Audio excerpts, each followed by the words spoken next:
Waalaikumsalam warahmatullahi. Yang terhormat Bapak Dewan Juri, hadirin serta teman-teman, semoga Allah Subhanahu wa taala merahmati. Amin. Allahumma amin.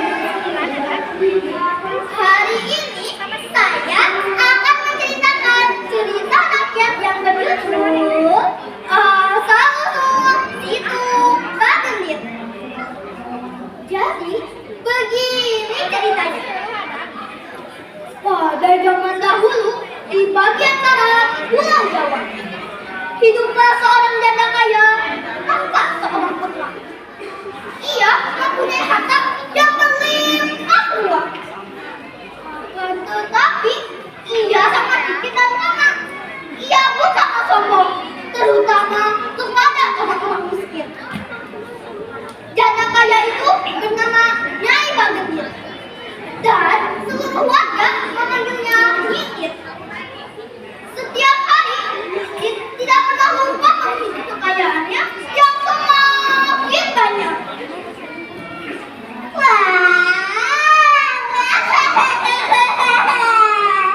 Aku sangat kaya. Aku orang terkaya di desa ini.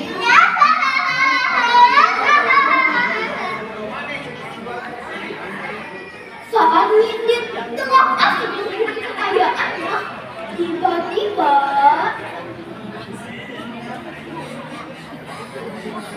Assalamualaikum. Apakah pemilik rumah ini ada? Tolong nih, anak saya lapar. Bolehkah saya meminta sedikit makanan nih? Mendengar suara dari luar, Nyikit bergegas keluar sambil teriak. Apa? Lapar? Sana pergi, wanita tua jelek dan kotor. Tidak ada makanan untukmu di rumah ini. Pergi sana, pergi. Akhirnya wanita tua itu pun pergi dengan perasaan yang sangat sedih. Keesokan harinya, di musim kemarau, desa tersebut mengalami kekeringan. Karena kesulitan air, beberapa warga datang ke rumah Nyikit untuk meminta air. Tetapi bukannya menolong, Nyikit malah mengusir mereka semua. Tidak lama setelah mempergian warga desa, seorang kakek tua dengan tongkatnya datang ke rumah Nyikit untuk meminta air.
Ini peringatan lagi dariku.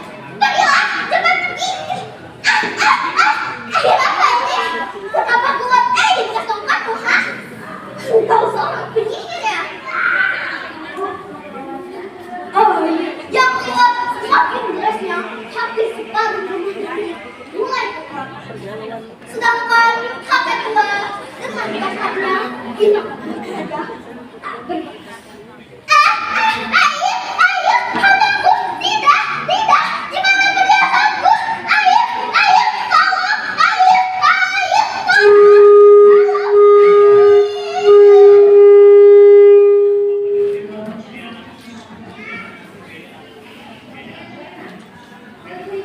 Air telah menenggelamkan Nidit dan seluruh harta kekayaannya. Tetapi tidak ada satu orang pun yang datang untuk menolong. Tidak lama kemudian desa tersebut menjadi genangan air dan genangan air itu menjadi danau yang bernama Danau Situ Bagendit. Nah, itulah cerita asal-usul kejadian Situ Bagendit. Hikmah yang bisa diambil adalah janganlah memiliki sifat iri, pelit, dan juga sombong. Karena dari setiap harta yang kita miliki adalah hak orang lain yang Allah titipkan kepada kita. Sekian cerita dari saya. Terima kasih. Wassalamualaikum warahmatullahi wabarakatuh. Nah, kali ini tentang asal-usul Situ Bagendit. Nah, mari kita dengar komentar dari Dewan Juri. Halo, ini siapa namanya tadi? Haura, panggilnya? Haya. Oke. Haya ya. Ya tuh ya, kayaknya berpikir ini dari peserta 1 sampai 8 kayaknya ya, ini kalau dari peserta nomor sekian dicomot, dikombinasiin jadi bagus nih. Satu hal positif yang bisa dicontoh teman-teman lainnya adalah ketika kamu menggesturkan sebuah peran itu tepat banget gitu ketika si kakek jatuh dan lain sebagainya. Tapi ada hal-hal yang justru malah terdistraksi karena suaranya. Misalnya yang tadi, ketika si nenek datang bawa anaknya untuk kelaparan.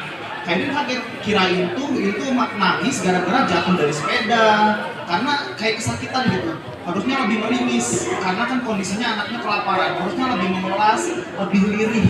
Ya kalau tadi kayak jatuh di motor, anak kecil lagi lari-lari jatuh terus tiba-tiba nangis teriak-teriak. Jadi harus mulai dipelajari hal-hal teknis seperti itu ya. Nah, yang kedua pemilihan tokohnya yang udah bagus, pemilihan cerita dengan suara kamu. Cuman tadi harus bisa membedakan mana suara kakek, mana suara nenek, mana suara si ibu jahat itu.